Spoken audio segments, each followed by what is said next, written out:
Hello guys, welcome to my channel. एक बार फिर से स्वागत है आप सबका हमारे नए वीडियो में। गाइस, आज के लेक्चर में हम लोग सॉल्व करने वाले हैं ट्रेजरी एंड कैश मैनेजमेंट का एक सम। ठीक है, तो अगर आप एसवाई बीकॉम में हो, सेमेस्टर 4 में हो, तो आपको एक चैप्टर होगा ट्रेजरी एंड कैश मैनेजमेंट। तो ट्रेजरी एंड कैश मैनेजमेंट में गाइस एक सम आता है आपको कैश बजट का। तो कैश बजट का सम हम लोग सॉल्व करने वाले हैं। कैश बजट के सम में गाइस आपको सबसे पहले बनाना होता है इस तरीके से वर्किंग नोट। ठीक है, वर्किंग नोट बनेगा, उसके बाद में बनेगा कैश बजट का फॉर्मेट। ठीक है, तो ये कॉलम देख के आपको बिल्कुल भी डरना नहीं है, आसान सा सम है। पहले आप देख लो, उसके बाद में आप डिसाइड करो कि आपको एग्जाम में कौन सा क्वेश्चन अटेम्प्ट करना है। अगर कैश बजट अगर आपको ऑप्शन में आया तो आप उसको स्किप भी कर सकते हो, बट अगर कंपलसरी आया तो आपको करना ही पड़ेगा। ठीक है, तो ये बहुत आसान सा क्वेश्चन है, इतना कुछ ज्यादा डिफिकल्ट नहीं है, एक वीडियो में आपको समझ में आ जाएगा। तो बेसिकली हमको फाइंड करना है कैश बजट में कि हमारे पास में कितना रिसीप्ट है, यानी कि कितना पैसा आया है कस्टमर से और कितना पेमेंट हम लोगों ने किया है। ठीक है, पेमेंट किसको करते हैं हम लोग? क्रेडिटर्स को पेमेंट करते हैं। तो कस्टमर से कितना पैसा आया अलग अलग मंथ्स में और कितना हम लोग ने पेमेंट किया, तो फाइनल हमारे पास में कैश कितना बचा, ये हम लोग को बेसिकली कैलकुलेट करना है। ठीक है, तो इसके लिए आपको क्या करना पड़ता है? सबसे पहले आपको फाइंड करना पड़ता है कि कस्टमर ने आपको अलग अलग मंथ्स में कितना कितना पेमेंट आपको दिया। तो आपको पहले कलेक्शन फाइंड करना होता है, देन उसके बाद में आप देखते हो कि आपने क्रेडिटर्स को कितना कितना पेमेंट किया, फिर उसका हम लोग क्या करते हैं, यहाँ पे हम लोग लिखते हैं पेमेंट साइड में। ओके, तो पहले वर्किंग नोट बनेगा, देन उसके बाद में कैश बजट बनेगा। तो आई होप आपको समझ में आ गया होगा। तो आज की वीडियो को हम लोग स्टार्ट करते हैं।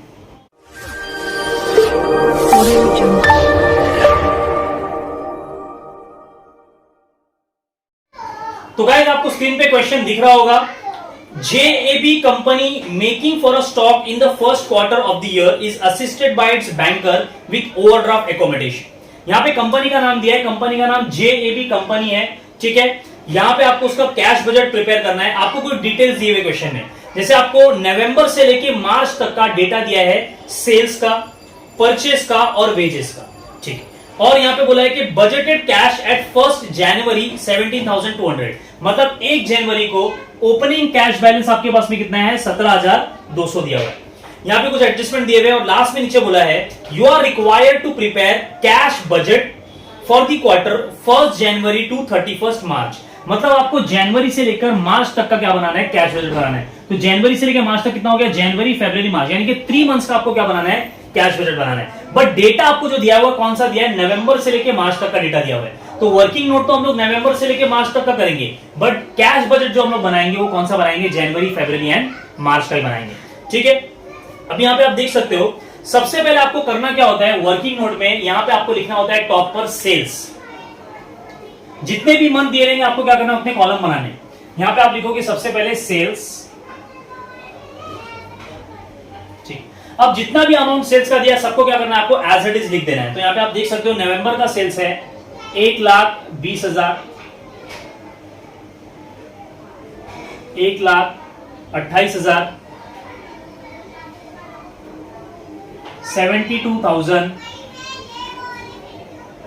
1,16,000 एंड 84,000।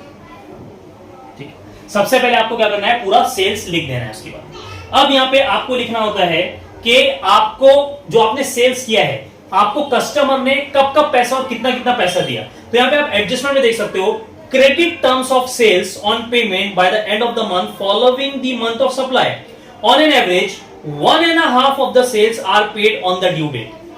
यहां पे इंपॉर्टेंट चीजें बोल्ड किया मैंने उसको कि जो भी आपने अमाउंट का सेल्स किया है, नवंबर के मंथ में आपने 1,20,000 का सेल किया है, बट ये क्रेडिट सेल था, यानी कि इसका पैसा मिला नहीं था। तो यहां पे बोल रहा है कि आपको इसमें से हाफ अमाउंट मिलेगा ड्यू डेट पे। ड्यू डेट किसको कहते हैं हम लोग? कि ये महीने में सेल्स किया, नवंबर में सेल्स किया, तो ड्यू डेट कब होता है? दिसंबर में होता है। मतलब नवंबर का सेल्स का अमाउंट आपको कब रिसीव होगा? Due date. ड्यू डेट कब होता है? 1 महीने बाद, मतलब दिसंबर में आपको क्या होगा? पैसा रिसीव होगा। तो यहाँ पे बोल रहा है कि 1,20,000 का जो अमाउंट है, नवंबर का जो अमाउंट है, उसका हाफ अमाउंट आपको मिलेगा ड्यू डेट पे। ड्यू डेट पे मिलेगा मतलब दिसंबर के महीने में मिलेगा। ठीक है, आगे बोला है while the other half are paid during the next month, और जो आधा बच जाएगा 1,20,000 का आधा कितना हो जाएगा? 60,000, वो आपको मिलेगा ड्यू डेट, यानी कि नेक्स्ट मंथ मिलेगा, दिसंबर में मिलेगा। और जो बाकी का आधा बच जाएगा, बाकी का आधा कितना होगा? बाकी का 60,000 वो आपको मिलेगा इसके आगे वाले मंथ में। ठीक है।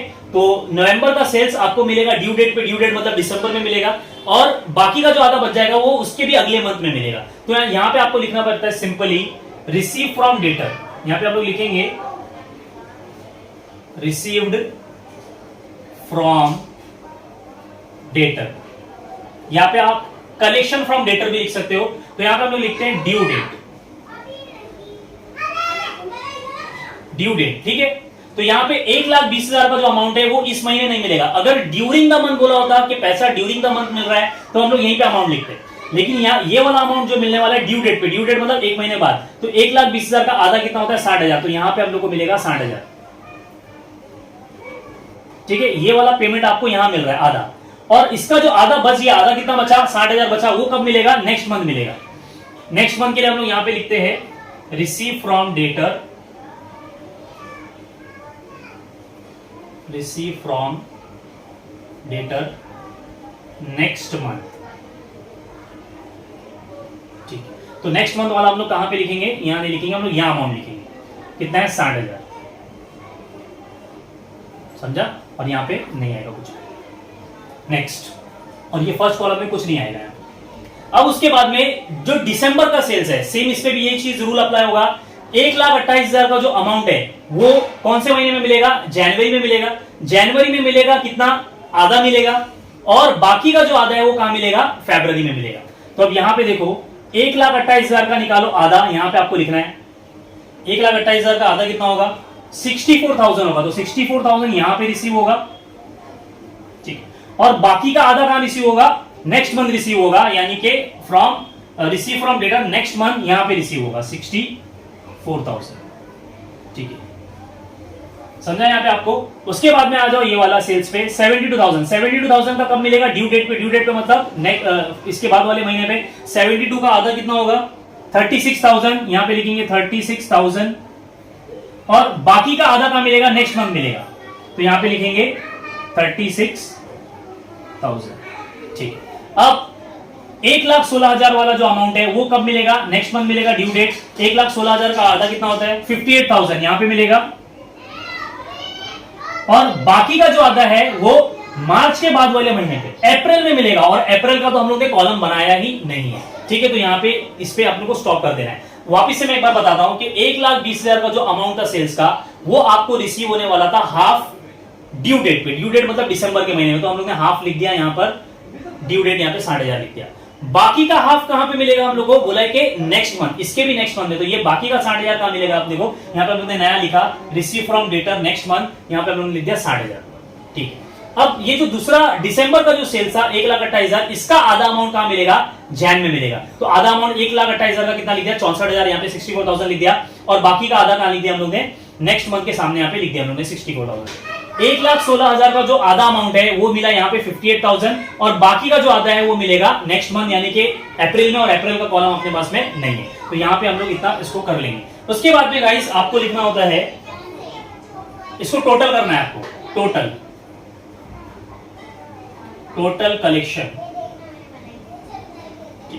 अब टोटल कलेक्शन मैं सिर्फ किसका करूंगा, सिर्फ जैन, फेब और मार्च का करूंगा, क्योंकि हम लोग को कैश बजट जो बनाना है सिर्फ वो जैन, फेब और मार्च का चाहिए। तो आपको इसको टोटल करने की जरूरत नहीं है, खाली आप क्या करोगे, नवंबर दिसंबर का टोटल लिखने की जरूरत नहीं है, सिर्फ इसका टोटल लिखना है आपको। तो यहाँ पे इसका टोटल कर देते हैं,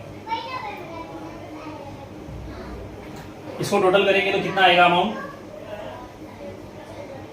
1,24,000, और इसका टोटल आएगा 1,00,000,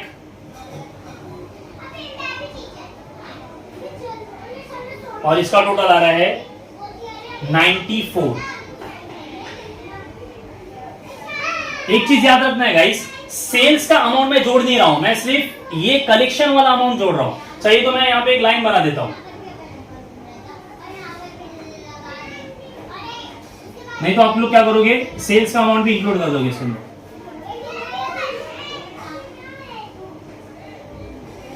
ठीक है, यहां पे सिर्फ हम लोग को ये दो अमाउंट ऐड करना है, ये दो अमाउंट ऐड करना है। सेल्स का तो हम लोग ने यहाँ पे क्लासिफिकेशन रखा है कि कितना कितना पैसा उसमें से मिला, ये दोनों अमाउंट ऐड करना है और ये दो अमाउंट ऐड करना है।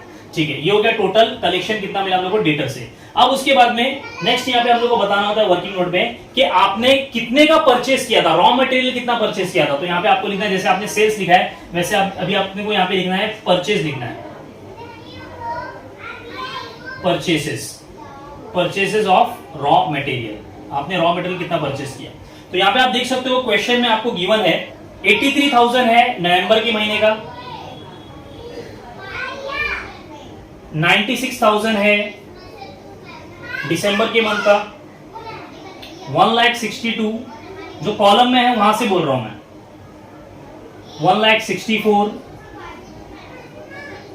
एंड 1,79,000। ठीक है, ये पहले जैसे हम लोग ने सेल्स लिखा था स्टार्टिंग में, वैसे आपको क्या कर देना है, परचेस का पूरा अमाउंट लिख देना है। अब जो हम लोग ने ये परचेस किया था, हमने भी क्रेडिट में परचेस किया, हम लोग ने पेमेंट क्रेडिटर को किया नहीं। अब यहाँ पे एडजस्टमेंट में कुछ इंफॉर्मेशन दिया है कि क्रेडिटर को हम लोग कब पेमेंट करने वाले, कैसे करने वाले। तो लिखा है यहाँ पे creditors are paid during the month following the month of supply. Creditors को हम लोग पे करेंगे following the month of supply, यानी कि आपको जब रॉ मटेरियल सप्लाई हुआ उसके फॉलोइंग मंथ में, मतलब उसके बाद वाले मंथ में हम लोग पेमेंट करेंगे। मतलब नवंबर का जो 83,000 हम लोग ने परचेस किया था, इसका पेमेंट हम लोग करेंगे दिसंबर में, और ये 96,000 का हम लोग पेमेंट करेंगे जनवरी में। वैसे हम लोग क्या करते रहेंगे, एक एक महीने के बाद में पेमेंट करेंगे। तो यहां पे अभी हम लोग लिखेंगे माइनस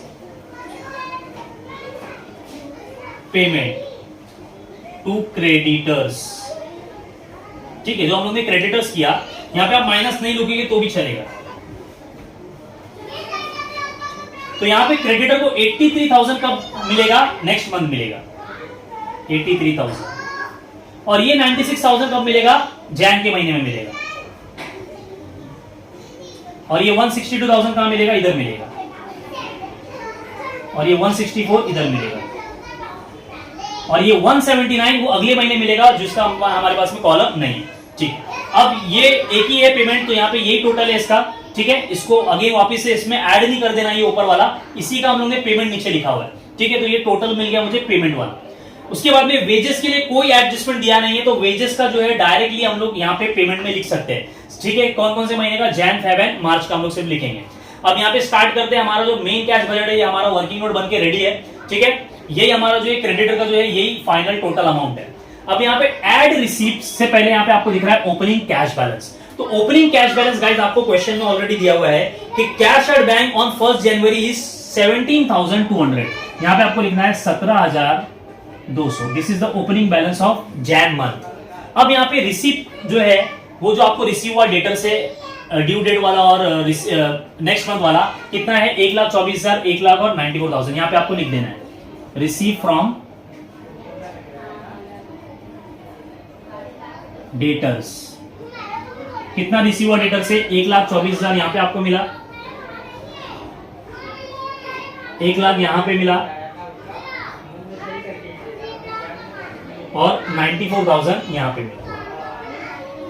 ठीक है, पहले आपको इतना करना है, देन उसके बाद में इसको और इसको क्या कर देना है, टोटल कर देना है। तो 17,200 प्लस 1,24,000 कितना आएगा अमाउंट, तो यहां पे आपका अमाउंट आएगा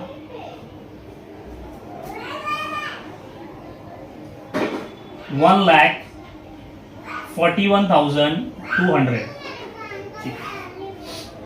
दिस इज द टोटल। अभी इसमें से हम लोग को क्या करना है, माइनस करना है पेमेंट। अब पेमेंट में अपने पास में क्या क्या है, पेमेंट टू द क्रेडिटर्स। यहां पे लिखेंगे पेमेंट टू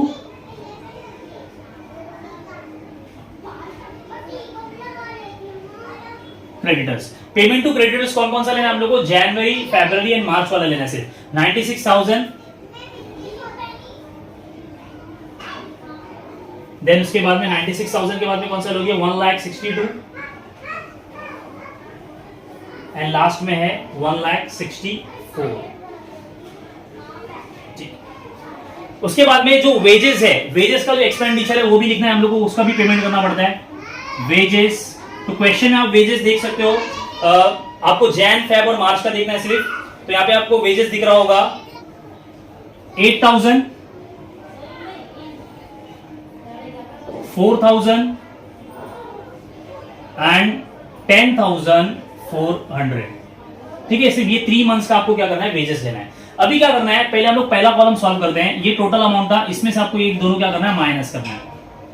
ब्रैकेट में लिखेंगे इसको, तो आपको मिलेगा closing cash balance, closing cash balance. ठीक है, अब इसके टोटल में से ये दोनों माइनस कर दो तो आंसर आ रहा है 37,200।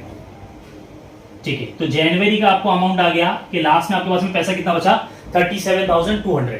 अब क्या करना है, ये 37,200 ये जो क्लोजिंग बैलेंस है जनवरी मंथ का, ये चला जाएगा फैब के स्टार्टिंग में, जो ये महीने का क्लोजिंग बैलेंस रहेगा वो बन जाएगा नेक्स्ट मंथ का ओपनिंग बैलेंस। तो ये 37,200 को आपको लिखना है यहां पर 37,200। ठीक है, अब इसमें ये प्लस कर दो तो आपको इसका टोटल अमाउंट मिलेगा, तो ये आ रहा है 1,37,200। उसमें से क्या कर दो, ये दोनों अमाउंट माइनस कर दो, अगेन इसको ब्रैकेट में लिखेंगे, तो 1,37,200 में से ये दोनों अमाउंट माइनस करेंगे तो आंसर आएगा आपका